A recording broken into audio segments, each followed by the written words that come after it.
It's always nice to be described as anonymous. Just before you say that. So what I want to talk about really is the text element of digital content.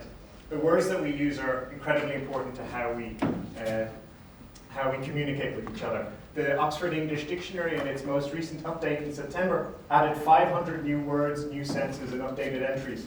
And so now you can officially be secure in using words like YOLO or scrumdiddlyumptious if you really want to.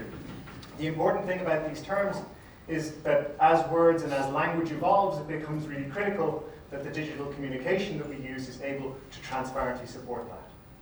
So it's not only in the areas of new terms that we have to think about this, but in the areas of how words change and how they change because of use. So how do we help a computer to understand the difference between the tablet that you take and the tablet that you tap? Our history with this work has been in research. I had a student who came to me with records of the transactions of the Royal Irish Academy, which are the most prominent 19th century documents on Irish research in areas like polite literature and agriculture and all sorts of other important questions. And we had this question, which was, could we see in those transactions, in those articles, the incredibly rich history of the Irish 19th century, which included the famine, which included major political upheaval.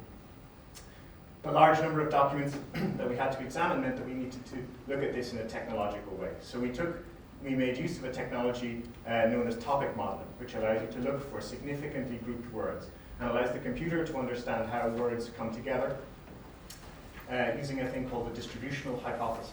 Words of a feather flock together. So what we did was we took this technology and we used it to plot a chart of how different words and different papers appeared throughout the different decades. And the result, as we didn't expect, was there was absolutely no evidence of 19th century history.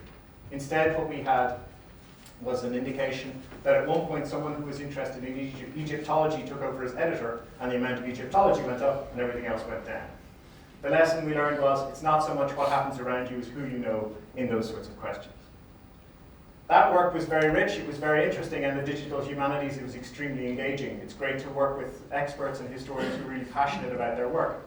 But it turned out to also have a very strong industrial application for us, because Intel came to us with interest about how to plot the keywords for their web pages, how to understand the latent themes in what they were posting as their web content. And we were able to use similar technology, and Declan's D-Lab team to create a method for landscaping keywords across content and across languages.